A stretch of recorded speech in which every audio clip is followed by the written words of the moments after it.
நம்ம எல்லாருக்கும் world war டூவை பற்றி நல்லா தெரியும். 1945ல் ஹிரோஷிமாவில் ஒரு ஆட்டம் பாம்பு போட்டிருப்பாங்க. அந்த ஆட்டம் பாம்போட டிஸ்ட்ரக்ஷன் எவ்வளோ பெருசு இருந்துச்சு அப்படின்றத நம்ம படிச்சிருப்போம். அந்த அளவுக்கான எனர்ஜி கண்ணுக்கே தெரியாத ஒரு குட்டியோண்டு ஆட்டம்லேருந்து எப்படி வந்துச்சு? சொல்லப்போனால் ஃபிசிக்ஸ் ரூல் படி ஒரு நியூக்ளியஸ் அப்படின்றத உருவாகிக்க கூடாது. ஏன் அப்படின்னு கேட்டால் புரோட்டான்ஸ் எல்லாமே பாசிட்டிவ் சார்ஜஸ். கூலம்ஸ்லாம் என்ன சொல்லுது அப்படின்னா light charges ripple each other. இங்க நியூக்ளியஸ்குள்ள 10⁻−15 மீட்டருக்குள்ள அவ்வளோ புரோட்டான்ஸ் ஒன்னா சேர்ந்துருக்கு. இந்த புரோட்டான்ஸ் எல்லாமே பாசிட்டிவ் சார்ஜஸா. இப்போ இது எல்லாமே லைட் சார்ஜஸா இருக்கனால ரிப்பல் பண்ணும். இந்த ரிப்பல்சிவ் ஃபோர்ஸை தான் we call it as electrostatic repulsive force. இது கிராவிடேஷன் ஃபோர்ஸை விட பல மில்லியன் டைம்ஸ் அதிகமாக இருக்கும். அதனால அவ்வளோ கம்மியான டிஸ்டன்ஸ்ல இவ்வளோ பாசிட்டிவ் சார்ஜஸ் ஒன்னா இருக்கிறப்போ அது வெடிக்காம எப்படி ஸ்டேபிளா இருக்கு? எந்த இன்விசிபிள் க்ளூ இந்த யூனிவர்ஸ் அழியாம ஒன்னா பிடிச்சி வச்சுக்கிட்டு இருக்கு? Welcome to wisdom math YouTube channel. நாம இன்னைக்கு ஆட்டமோட பேஸான குவார்க்ஸ்ல இருந்து E=mc² வரைக்கும் என்னென்ன சீக்ரெட் இருக்கோ எல்லாத்தையும் பிரேக் பண்ணி பார்க்க போறோம். வாங்க வீடியோக்குள்ள போலாம். இந்த பாராடாக்ஸை சால்வ் பண்ண நாம ஆட்டமை ஜூம் பண்ணி உள்ள போய் பார்க்கணும். ஆட்டம்குள்ள நியூக்ளியஸ்குள்ள புரோட்டான்ஸ் அண்ட் நியூட்ரான்ஸ். இந்த புரோட்டான்ஸ் அண்ட் நியூட்ரான்ஸை பொதுவாக நம்ம நியூக்ளியான்ஸ்ன்னு சொல்லுவோம். இதுதான் கடைசின்னு நினைச்சா அதுதான் இல்லை.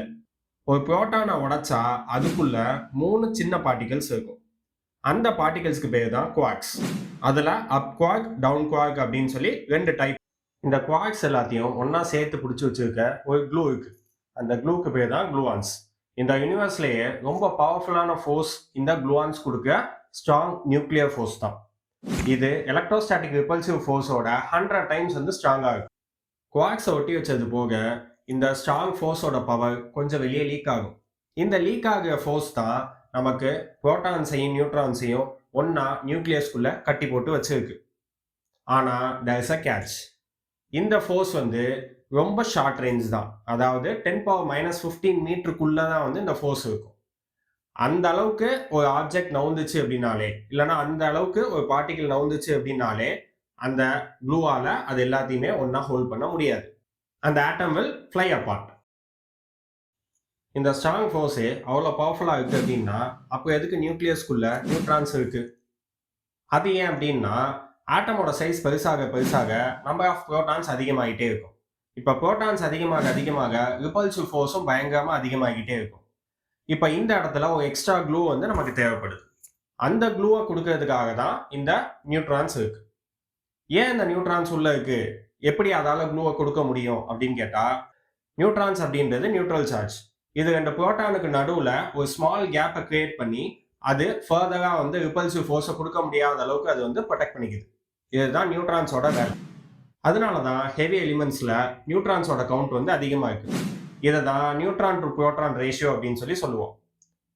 அண்ட் இந்த ரேஷியோ தான் ஒரு ஆட்டம் ஸ்டேபிளா இருக்குமா இல்லையா அப்படின்றதே டிசைட் பண்ணும். இப்போ நியூக்ளியஸ்குள்ள நடக்கிற ஒரு திருட்டை பத்தி பார்ப்போம். 2 புரோட்டானையும் 2 நியூட்ரானையும் தனித்தனியா வெயிட் போட்டு பார்ப்போம். இப்போ இது எல்லாத்தையும் ஒன்னா சேர்த்தா நமக்கு ஹீலியம் ஆட்டம் கிடைக்கும். இப்போ இந்த ஹீலியம் ஆட்டமை வெயிட் போட்டு பார்த்தோம் அப்படின்னா the total mass is lesser. Which means தனித்தனியா இருந்தப்போ அதோட மாஸ் எவ்வளோ இருந்துச்சோ இல்லை அதோட வெயிட் எவ்வளோ இருந்துச்சோ அதை விட ஹீலியமோட மாஸோ வெயிட்டோ கம்மியாக தான் இருக்கும். அப்போ இந்த மாஸ் எங்கே போச்சு? த total mass is less. The combined nucleus is lighter. இது எப்படி பாசிபிள்? இந்த காணாம போன மாஸை தான் நம்ம மாஸ் டிஃபெக்ட் அப்படின்னு சொல்லுவோம். இங்கே தான் ஐன்ஸ்டீனோட E=mc² ஈக்குவேஷன் நமக்கு உள்ள வருது. அந்த மிஸ்ஸிங் மாஸ் எங்கேயும் போகல, அது பியோர் பைண்டிங் எனர்ஜியா கன்வெர்ட் ஆயிடுச்சு. இந்த எனர்ஜி தான் அந்த புரோட்டானையும் நியூட்ரானையும் நியூக்ளியஸ்குள்ள கட்டி வைக்கிறதுக்கு தேவையான க்ளூ எனர்ஜியா சேஞ்ச் ஆகுது. இந்த பைண்டிங் எனர்ஜி கர்வை பாருங்க. உச்சியில் இருக்கிறது தான் ராஜா. அதான் யார் அப்படின்னா அயன். அதோட atomic number 56, the most stable element. Uranium மாதிரி பெரிய ஆட்டம்ஸ் எல்லாம் ஃபிஷன் ப்ராசஸ் மூலியமா உடஞ்சு அயனை நோக்கி மூவ் ஆக ட்ரை பண்ணும். ஏன்னா அதுதான் மோஸ்ட் ஸ்டேபிள். அப்போ ரிலீஸ் ஆக எனர்ஜி தான் ஆட்டம் பாம். அதே ஹைட்ரஜன் மாதிரி சின்ன ஆட்டம்ஸ் எல்லாம் ஒன்னா சேர்ந்து ஃபியூஷன் ப்ராசஸ் மூலியமா அயனை நோக்கி பெருசாகி வரதுக்கு ட்ரை பண்ணும். அதுதான் ஹைட்ரஜன் பாம். அண்ட் நம்ம சன்னோட எனர்ஜியும் அதுதான். பிசிக்ஸை இப்படி புரிஞ்சு படிச்சா எந்த எக்ஸாமும் ஈஸி தான்.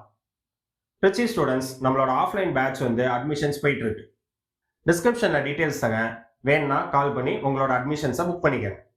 Subscribe to wisdom math. Keep learning.